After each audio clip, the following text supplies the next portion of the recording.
I just realized I forgot to record the first half of this meeting, but we'll get the second half, the important parts, the presentations.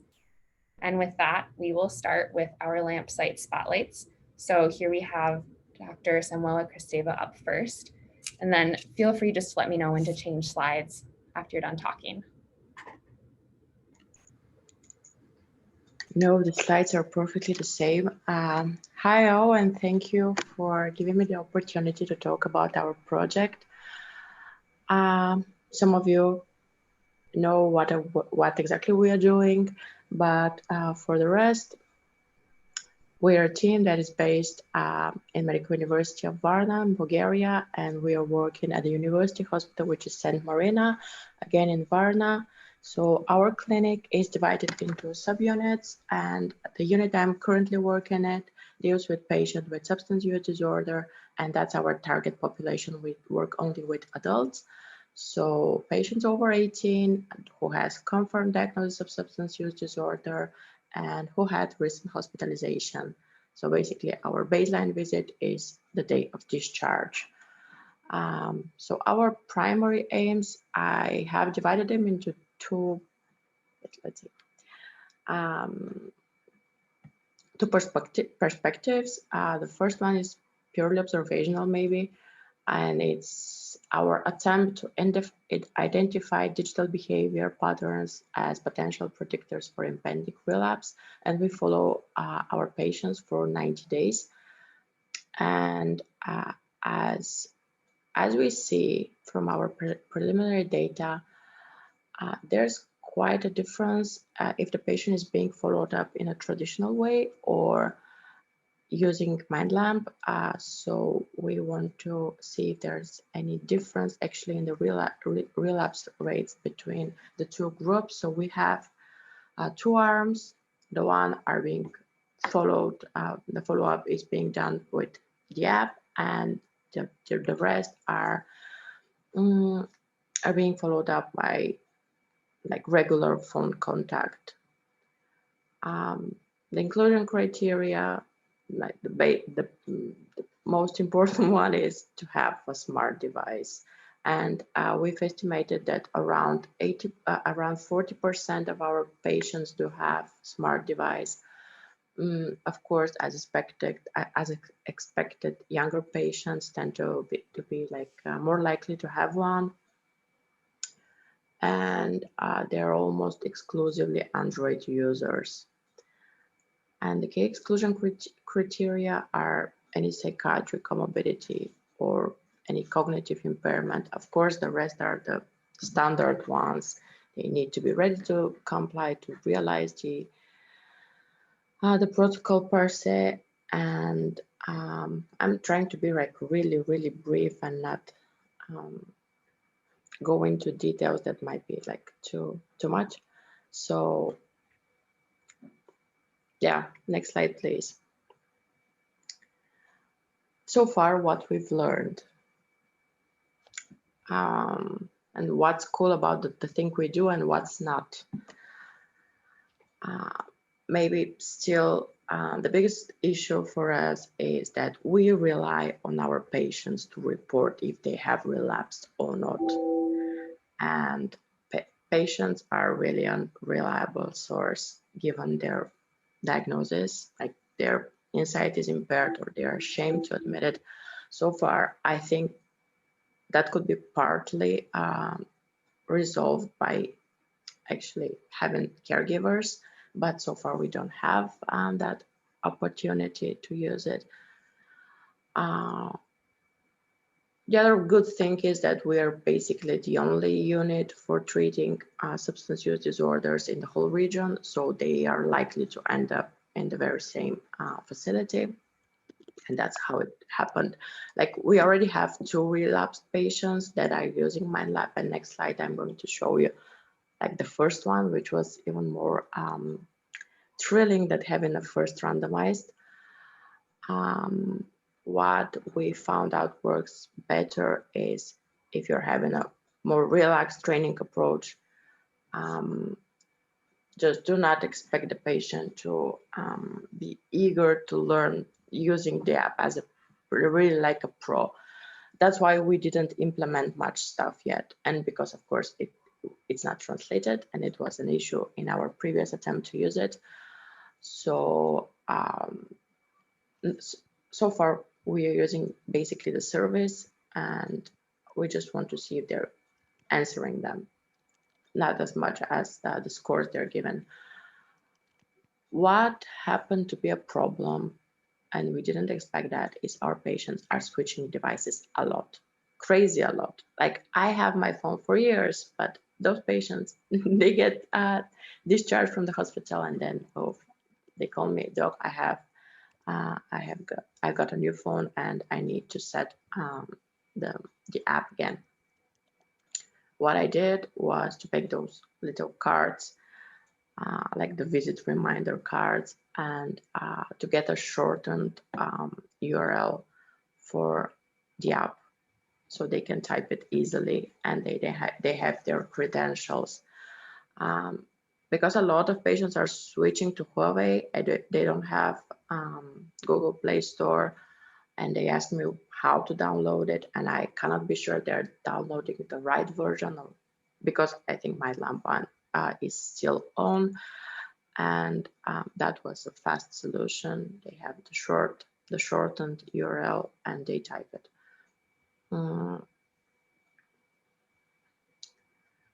Okay, so what's cool and why we feel it's kind of interventional, really patients feel they're having constant, even nearly constant medical care. What's not good about it, and that was our first early terminated patient, was they might lose boundaries. And if they start, because obviously they have my phone, because when I do like the checkups, they receive my phone, they might feel like they can call on a daily basis, which is basically a protocol violation. So we don't need that. If the patient is put on, let's say, follow-up, digital follow-up, and they start calling daily, it just doesn't make any sense. So that was our first early terminated patient. Definitely patients trust you quite a lot, which is cool, and not so, especially the fact that it's just a 3-month trial, and after that they need to know that you're not checking as much the data they're given in. And it's basically like being part of an open label study, and then the patient wants to continue taking the medication and it's not available on the market, because some of our patients have ended that period and they feel bad about it. That's an issue, but if we want to implement that as a standard of care, it cannot be done by a single physician, because it's a hell lot of work. If you want to follow every single patient, everything they're doing daily, it's a hell lot of work. Our approach is laissez-faire, if I can use that term. Use it however you want, however we still remind them. So 1 week of inactivity means we will call you. Another thing I see as an issue is that world evolves rapidly, and I'm not talking about pandemic at all, but the patients we had 1 year ago are not the same we're having now. They have different smartphones, they're using them in a different manner, and if you want to do that study and really have a reliable data, you need to do it fast. And I don't know what's the situation right now in the United States or wherever, but we have a lot of measures implemented again. So I don't know if we'll have the speed to do it as it's supposed to be. Like I said, what I believe would be cool is involving caregivers and trying the rest of the features, because, okay, just service, we can do way more, but that's something we're still figuring out. And next slide, please.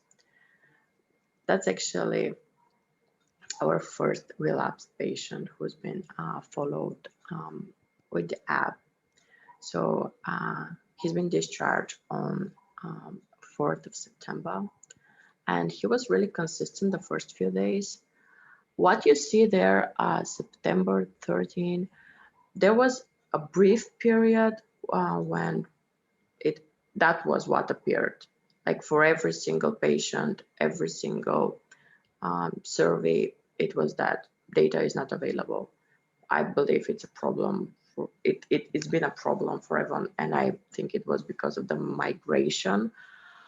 However, it's still an activity. I can see the score. I can't see the answers, but the score I can. So he continued to use it on until I haven't called until the 21st of September, and right after my call, he actually took some service. It happened again next week. 1 week of inactivity. I call, he does it again. Happens on next time I call, and he does the service again, which is a good sign. I mean, at first I was really against nudging, but if the patient is doing fine, I believe that he will still make time and really engage into whatever he was recommended to do. And then the last time I called, not the last time, but on 13th of October, the next day, that was his peak score. And the next several calls, there was no activity afterwards. And he was actually hospitalized on 8th of November. And that last survey was completed while he was waiting for his documents to be sent. I don't know why he did it. He was drunk, by the way, and when I saw how much it took him to fill it, it's some crazy amount of time. I haven't screenshotted the second patient who has relapsed, but it's pretty similar. But like I said, we're pretty at the beginning. So far, those are the concerns we are having. Mainly technical, actually. Like definitely the smartphone switching, me trying to do the training all over again on the phone wasn't successful until I've resolved it on my own and given them the credentials and the shortened URL. And of course, we need to do it like really faster and maybe single site, especially during this time, wouldn't be enough. For now, I'm just plain curious what will happen, and I definitely feel like it's also interventional because I can see patients feel like they're receiving medical care. I believe that's it. Thank you. And if you have any questions or... Yeah, thank you so much. But we definitely have time for questions if anybody would like to ask. That was wonderful. Thank you for sharing that with us. Thank you, Samuela. That was pretty exciting to see and how you used it.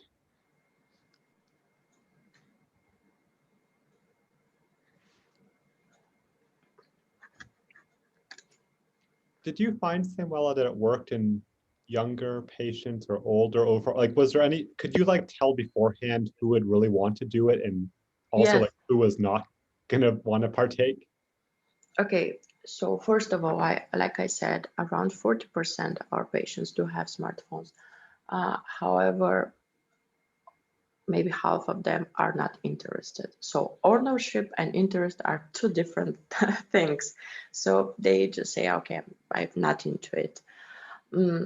Of course, as expected, patients with a higher educational status, patients who are employed are way more willing to try it out. And then as you've said it last month, younger patients use it way, way less compared to, let's say, middle-aged people. Like we have patients that are in their early 20s and they seem uninterested, although, yeah. Another thing I feel like I need to compare, especially because I really want to use it as much as possible, because it's a wonderful tool, and I believe we can do wonderful things with it. But we compare them in regarding basic socio-demographic data. But what I think would be useful is if we see how they use their phones, and I think the easiest way is by checking if they have apps they have downloaded themselves, and the amount of it. Definitely, I'm curious. I ask them, although it's not systemized. Of course, if you see someone who has Twitter, Instagram, TikTok, whatever, it's obvious they're using their phone for stuff like this. And then if it's just whatever Google threw at you, maybe you just have the smartphone because it was really cheap to get it, and because can you even buy something different nowadays? So yes. That makes sense. Thank you. I have a quick question. Do you know why participants would switch devices so often?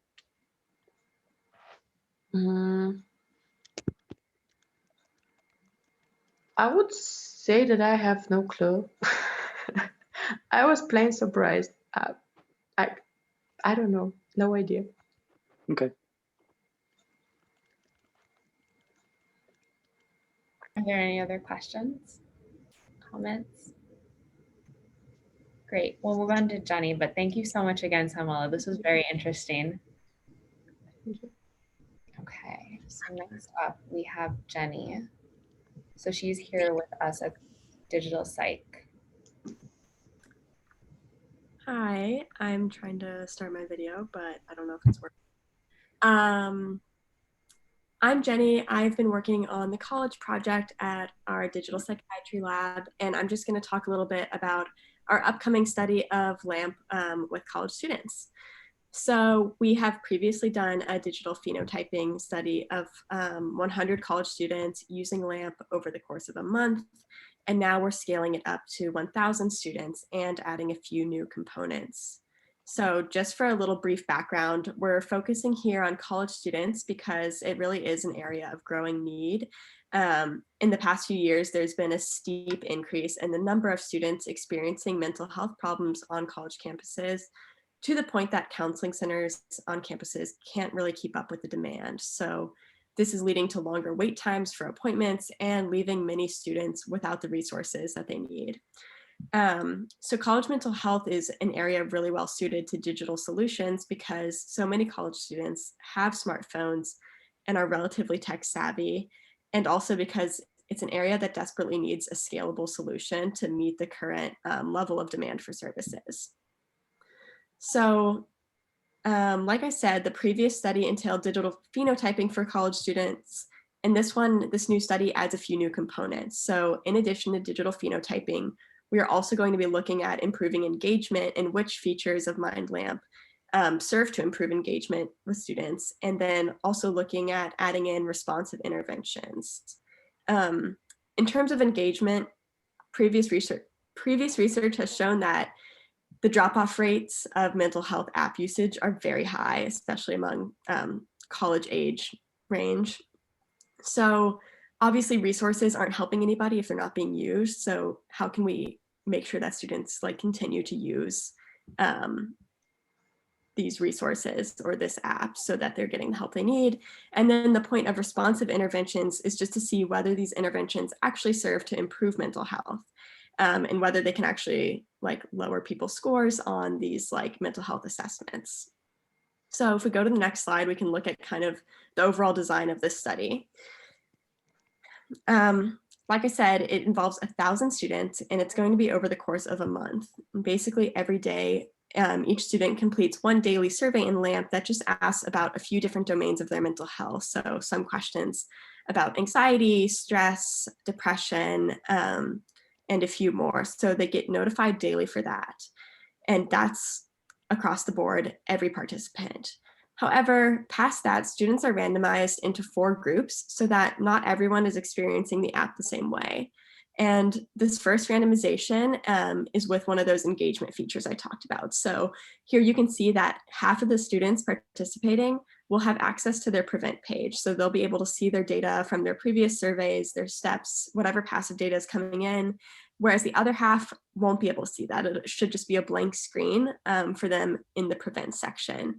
So this is to look at whether having access to your past data really keeps you coming back to the app and keeps you engaged.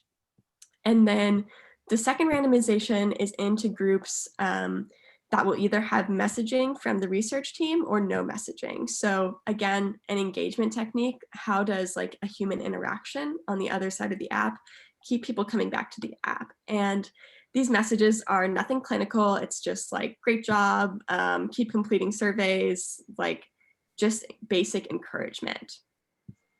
So those are the randomizations for engagement features. And the last thing is the responsive interventions. And what this is going to look like is everybody is completing that daily survey every day.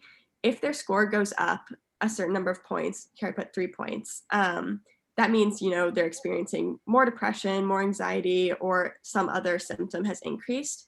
They'll be randomized into one of 3 groups to receive a push notification for an intervention. So if that score increases, they will either get the journal intervention pushed to their phone, one of the breathe interventions, or nothing. And the idea here is really to see like, okay, do the people who receive one of those interventions after an increase in score then have a lower score either the next day or the next time they take the survey? And if so, like, we can start to think about whether these interventions are actually helping like decrease depression, anxiety scores, stuff like that. So that's the overall design of the study. It looks a little complicated, but in general, it's just 4 groups. So 4 studies within the LAMP platform, and then everybody taking the same daily survey and everybody getting this same randomization.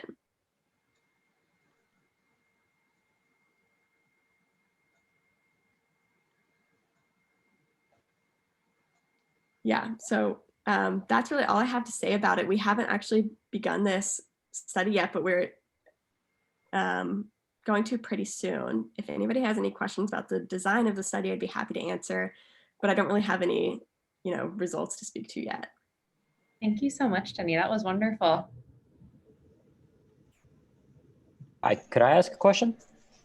Of course. I think it's really interesting that you're going to show essentially half of the participants their passive data. Are you looking into seeing how the presence of that data might actually influence their behavior? What I'm thinking of is maybe in the presence of that data, people might actually try to change their behavior to kind of maintain some kind of normalcy or something like that. Like in a sense, does the act of being able to observe your own behavior change your behavior over time? I mean, yeah, that's a really interesting question. I definitely have been thinking about it in terms of an engagement feature and not something that might be changing their behavior, but I can see how it, you know, if you can see like every day how many steps you're taking, you're like, oh man, I've only taken 500 steps for the past 10 days in a row. Like I'm starting to feel bad about myself. That could have an effect. I think at some level we do have to give people some access to their data as well. Or I think I don't think the future is going to be that we can hide data from people too easily. So, but it is interesting. When is access to your data an intervention, and when is it just access to your data is certainly open. Mm-hmm. At least here in the US, I know we're going to have open notes soon where you can access any notes, including psychiatric notes, really at any time as a patient. So I think this is where we're moving towards, but it will be interesting because of this randomization to try to quantify some effect size, controlling for other conditions, about what happens here. But I agree with you, Daniel. It could be a huge effect. It could be nothing. It'll be very interesting because have you guys seen anything on this? I mean, I know you guys have done we're not doing audio like you guys have done either in the past, but do you guys have any sense of what this could be? No, I'm just super excited to see what happens. I don't know. I really don't know. It's one of those things where you can make an argument that goes either way. Until you do it, you don't know.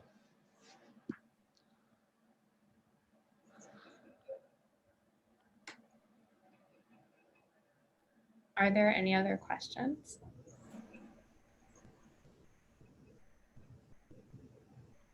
May I ask something? Absolutely. Are the messages from the clinical team automated, or it's really a person who is going to send text, and are they going to be able to respond to those texts?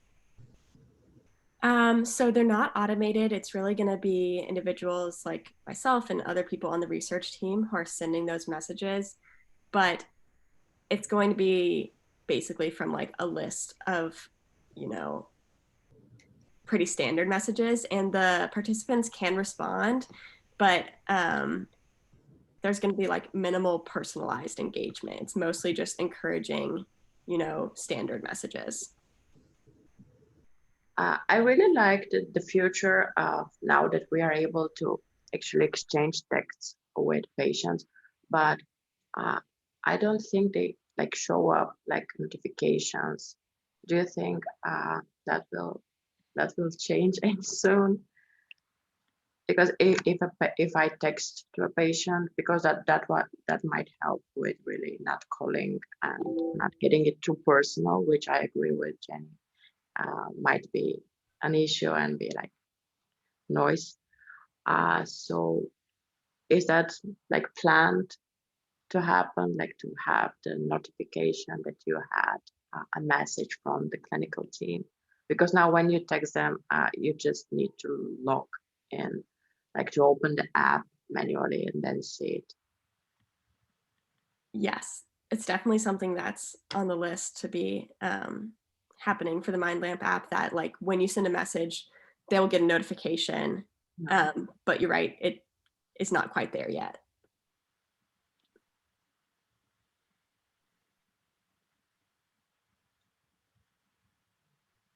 Are there any other questions? If that's it, then thank you so much again, Jenny. That was so great. If anybody has any further comments or questions before we end the webinar, now is your chance. Awesome. Well, with that, I hope everyone has a great weekend, and we'll end it here. Bye. Bye. Thanks.